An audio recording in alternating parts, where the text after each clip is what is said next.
Halo teman-teman, perkenalkan nama saya Maria Magdalena Wirohurin. Saya mahasiswa semester 6, jurusan Sosiologi, Universitas Nusa Cendana Kupang. Teman-teman, di video kali ini saya mau membahas tentang hak milik di Rusia pasca Soviet. Mata kuliahnya adalah Pendidikan Anti Korupsi. Nah, teman-teman, kita masuk pada pembahasannya, yaitu pertama, kekerasan, korupsi, dan tuntutan hukum. Di seluruh dunia, perusahaan menerapkan berbagai strategi untuk mengamankan hak milik. Sebagaimana diakui sejak pekerjaan perintis, banyak dari strategi ini tidak bergantung pada lembaga hukum formal. Perusahaan beralih ke litigasi atau penegak hukum yang hanya sebagai pilihan terakhir. Lebih memilih ahli-ahli menyelesaikan konflik atas dasar hubungan pribadi atau non-formal. Tetapi dalam kondisi tertentu, perusahaan menghindari legal, formal, institusi yang mendukung strategi yang lebih jahat, strategi yang memanfaatkan kekerasan atau korupsi. Selanjutnya, apa saja kasus di Rusia pasca Soviet? Sebagai pertanyaannya, mengapa fokus pada Rusia selama 2 dekade setelah Uni Soviet runtuh di awal 1990-an? Teori permintaan institusional berkembang untuk menawarkan wawasan umum tentang interaksi antara negara kapasitas hukum, hambatan sisi permintaan, dan efektivitas alternatif kepada lembaga hukum formal. Namun, era pasca Soviet Rusia, suatu waktu atau periode di mana Rusia sedang mengalami transformasi dramatis dari ekonomi komando sosial ke ekonomi pasar.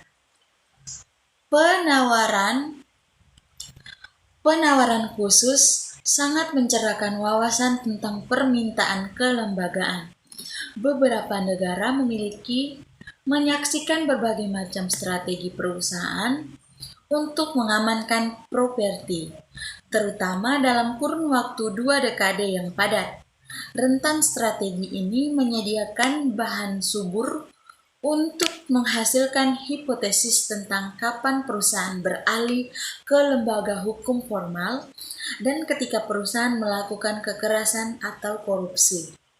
Nah, pada saat itu, di semua ekonomi pasar, perusahaan menghadapi berbagai tantangan terkait menegakkan kontrak dan melindungi properti.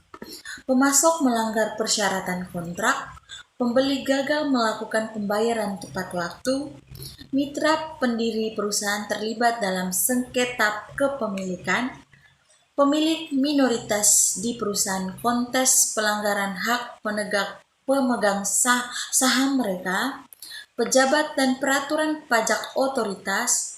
Tory mengeluarkan keputusan yang melanggar arus pendapatan perusahaan atau mendevaluasi aset perusahaan. Nah, pada sub berikutnya, penawaran dan permintaan kelembagaan. Kapan perusahaan menggunakan kekerasan dan korupsi, seperti perlindungan mafia, raket, dan koneksi pemerintah terlarang untuk mengamankan hak milik? Dan kapan perusahaan malah beralih ke lembaga hukum negara formal, seperti itu sebagai pengadilan dan lembaga penegak hukum, seperti yang dibahas dalam pengantar hukum? Ketergantungan perusahaan pada kekerasan dan korupsi melemahkan dan menggoyahkan lembaga hukum formal. Berikutnya, strategi keamanan properti. Perlindungan hak properti dan penegakan kontrak merupakan pertimbangan utama. Untuk lebih konkret, saya prihatin dengan ragam perselisihan atas kendali dan kepemilikan aset yang dihadapi perusahaan dalam ekonomi modern manapun, baik dengan perusahaan lain maupun dengan otoritas pemerintah. Secara umum, strategi keamanan properti terbagi dalam 3 kategori, yaitu 1. Pemaksaan pribadi. Strategi pemaksaan swasta bergantung pada sektor swasta dengan kapasitas untuk menggunakan kekerasan, mengamankan properti seperti yang disebutkan di atas. Strategi seperti itu lebih baik dijelaskan sebagai melindungi klaim properti daripada menegak hak milik. Yang kedua, pemaksaan korupsi. Strategi pemaksaan korupsi bergantung pada aktor negara yang menggunakan kekerasan tanpa memperhatikan perbedaan antara legiti, pasangan, dan paksaan yang tidak sah. Yang ketiga adalah pemaksaan hukum. Strategi pemaksaan hukum mengandalkan aktor negara yang menggunakan paksaan, terutama sesuai dengan aturan formal. Selanjutnya, pemasokan dan permintaan kelembagaan di Rusia. Evolusi dalam strategi perusahaan Rusia untuk mengamankan properti dari waktu ke waktu dan variasi dalam strategi di berbagai jenis perusahaan memberikan bahan yang menjanjikan untuk mengembangkan hipotesis tentang faktor yang mendasari tuntutan kelembagaan. Singkatnya, kasus Rusia menggambarkan bagaimana kerangka kerja yang analisis berkapasitas hukum negara, hambatan sisi permintaan, dan efektivitas strategi ilegal dapat menawarkan pendekatan konservatif untuk keamanan dan menggabungkan wawasan tentang penawaran dan permintaan kelembagaan untuk memahami strategi keamanan properti di pasca komunis. Berikutnya, faktor-faktor yang terkait dengan hal tersebut adalah 1. Transformasi norma budaya.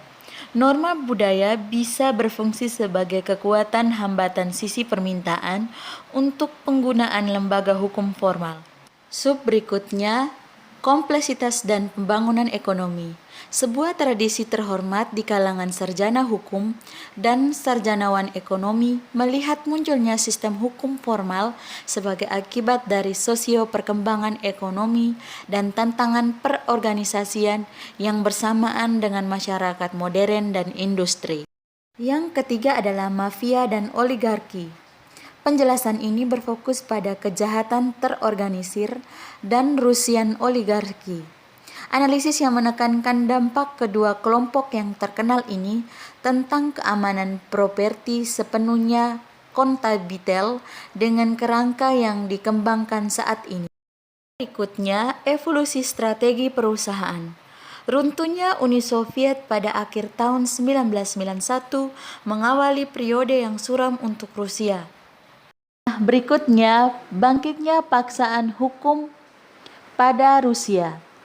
Pada awal 90-an, pengusaha Rusia jarang memanfaatkan lembaga hukum dan Uni Soviet memiliki sedikit tradisi politik pengadilan independen dan secara alami tidak memiliki mekanisme untuk mengadili perselisihan di antara perusahaan swasta yang beroperasi pada ekonomi pasar. Berikutnya, peran kapasitas hukum.